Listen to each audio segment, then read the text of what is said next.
Hey guys, welcome back for another video. Emily Jean if you're new here.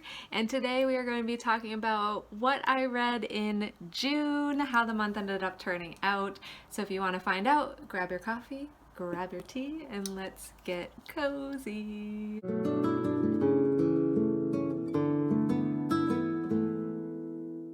Is anybody else in the middle of a giant heat wave?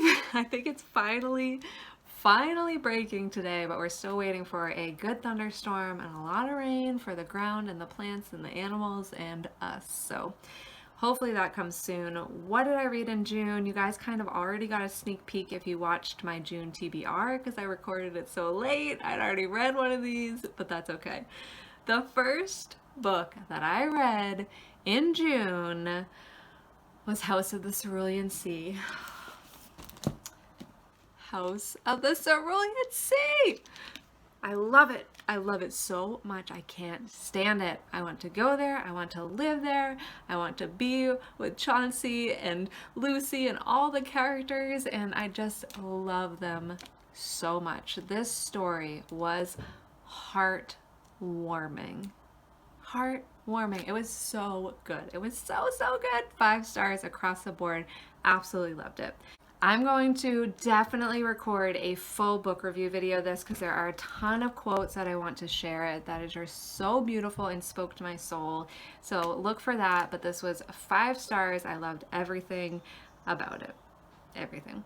I want to go back. I want to reread it. Highly recommend if you enjoy magical stories, romantic stories, stories that give you hope for humanity back. Grab this, please. The next book that I read in June, I actually finished Steel Tide by Natalie C. Parker. I've been listening to this series on audiobook, and it's so good. The narrator is so talented. She brings life to these characters, and the story itself is so cool. It's kind of like a little post-apocalyptic. We get little hints that there was the modern world or our world as it is today, and something happened at the end that destroyed it, but there's still all of this technology that's sort of around, but there are all these seafaring women. They don't call themselves pirates, but it's kind of that vibe, who are out to protect their families and people who are taken advantage of by this one guy who's kind of running all of these things, controlling the land, and not doing it very nicely. I don't know if that's a good way to describe it, but it's adventure. It's definitely adventure fantasy. It's so good. It's fast paced. I enjoy the characters. So the first book in that series was called Seafire. The second one was Steel Tide. So I finished that. And then I started the third one called Stormbreak, which is the final one in the series. And I've just been loving that. So in June, I finished Steel Tide. And I would recommend if you like seafaring adventures, if you like the underdog stories focused on the underdogs, and if you like kind of futuristic sort of tech, I would recommend for you.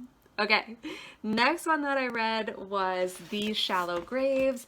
This was one of the ones from my 2018 and previous that I was trying to clear that list, and I loved it. I'm so glad I finally read this. My friend Laura recommended it in 2017. I never got around to reading it, and I'm so glad that I did. It's a little bit of a historical fiction. It's a little bit of a murder mystery. I loved the main character. I loved the way that the story was told about like the 1800s and kind of the distinction between rich and poor, men and women, and different themes that were covered really, really well in this story. I did end up giving it 4 stars.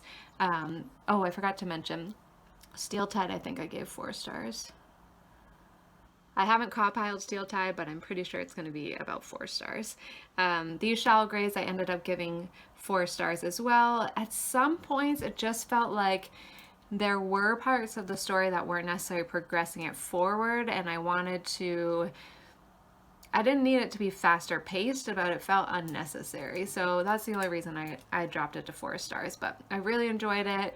It's definitely a standalone, but I do kind of wish that we could revisit this world again. So I would recommend this if you enjoy kind of murder mysteries, if you enjoy the 1800s, then this would be a good book for you. The third book that I read was Anxious People by Frederick Bachman. I finally finished a Bachman story, and I have to say I was a little bit worried that Bachman just wasn't for me, and I'm still not convinced that he's going to be for me. There's just something, I don't know if it's lost in translation from Swedish to English. I know a lot of English readers really, really love him, but for me it just, I'm not as pulled in as I thought I would be with this story. But this was a really, really, really great read. I ended up giving it 4 stars as well, and I tabbed a lot of favorite quotes. I'm actually trying tabbing books, and mostly the only thing I'm tabbing now are quotes that I really like, and I do enjoy being able to look back at the end of the book and look at those favorite quotes. So I think I'll do a full review on this book as well, so look out for that. But I actually had similar feelings to when I was trying to read and ended up DNFing. My grandmother sends her regards and apologies. I think that's what it is. There's just something about Bachman's writing style that doesn't keep pulling me back. Even though it's like technically a good story. Does anybody feel that way too? I don't know. But I did enjoy this. I did finish it. I'm glad that I did. 4 out of 5 stars. I would recommend if you like human intrigue.